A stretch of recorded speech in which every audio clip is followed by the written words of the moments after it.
May I please request Atul Sood, partner Hybrid Cloud Transformation, to please come on stage. Atul is again a very senior industry veteran, and Atul is going to be presenting a very interesting topic called Future is Open. And what he told me earlier in the day was it's all about harnessing technology in a boundaryless world. So over to you, Atul.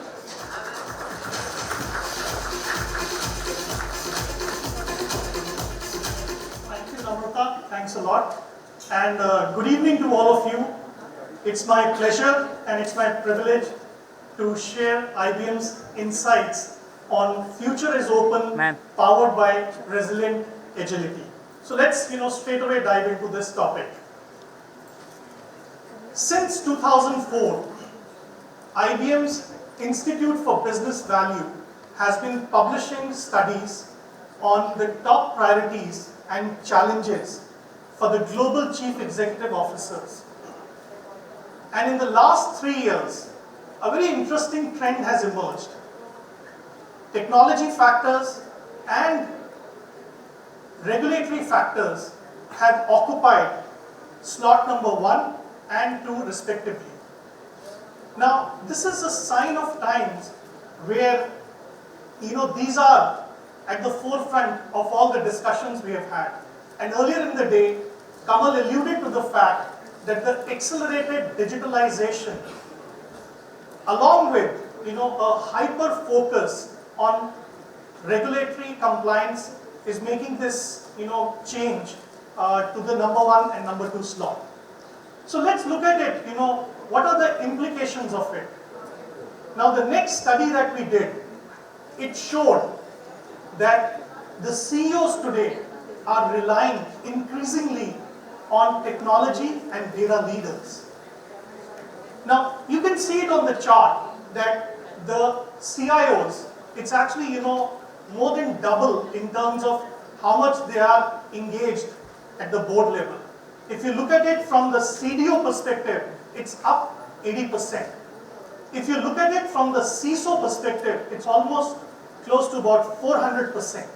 So there is clearly a tectonic shift which has happened, wherein these roles now have board level agenda on the table.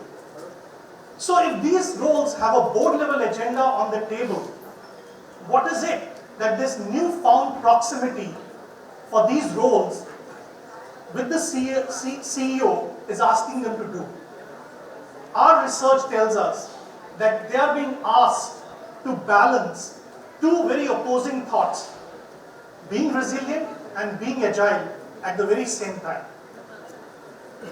You know what? I read a lot on Scott Fitzgerald. He's an American author, and he said, and I remember that, and I quote it for you. He said, "The ability to hold two opposing thoughts at the same time and be able to function is a hallmark of a superior mind." So if those roles, the CIOs, the CDOs, the CISOs, are being asked to be resilient and to be agile, how are they going to go about doing it? We believe in IBM that there are 3 ways to do it. You have to rethink the value, you have to reimagine the talent, and finally, you have to reorient your ecosystems. So let's look at what is this rethinking value. It is not about incremental change. It is a big step up that we are talking about. And how do you go about doing it? You look at cutting edge innovation. You look at a new age architecture, which is powering your technology strategy. So what is this new age architecture that we are talking about? We in IBM call it MAC. Now, if you remember, MAC was when the speed of sound was broken.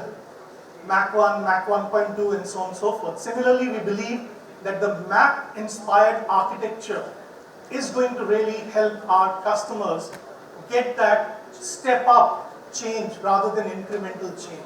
So what does this Mach stands for? It stands for microservices, it stands for API-driven, it stands for cloud-first, and it's a headless architecture. And we have examples in India where Mac-based architectures have been implemented, whether it is consumer goods industry, whether it is a large financial institutions and so on and so forth.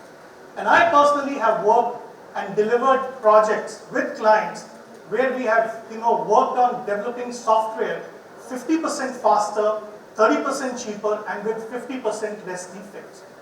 So now let's look at what is all about reimagining talent. And I have a fundamental belief that when people leave, they don't leave for greater opportunities. They leave because they don't have opportunities in their current organization. So what if we could have this internal talent marketplace which will manage skills and requirements, and how transparent it will be. The other example I'll give you is that within IBM, and whatever level you are, whether you are an associate, whether you are a partner, senior partner, or a managing partner, we all earn our credentials every year. And when we sit down during the year and at the end of the year, the discussion is based on evidence, the discussion is based on facts. We take the biases out of the equation. So when you have this transparency, when you have taken out the biases, the employees are going to be more engaged. They're going to be more looking forward to coming into that same organization and working on new challenges available through this new internal talent marketplace. And I quote a recent McKinsey study which says that employees who are engaged are 4 more times likely to reject an outside offer. So having looked at how you reimagine talent within your organization, let's look at how you reorient ecosystems.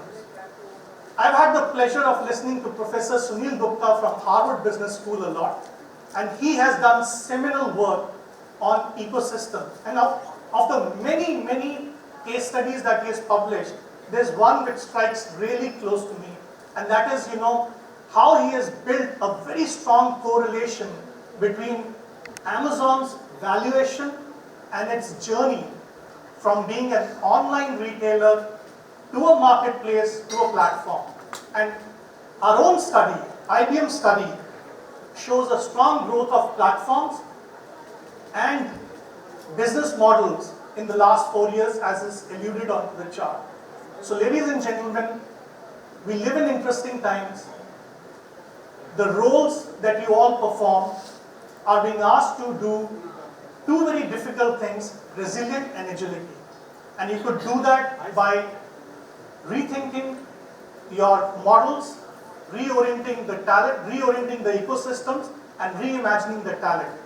We also have a panel which is graced by eminent industry leaders, moderated by my colleague, who will talk a lot about in terms of how they have put it in action. With that, thank you so much for your time, and back to the host.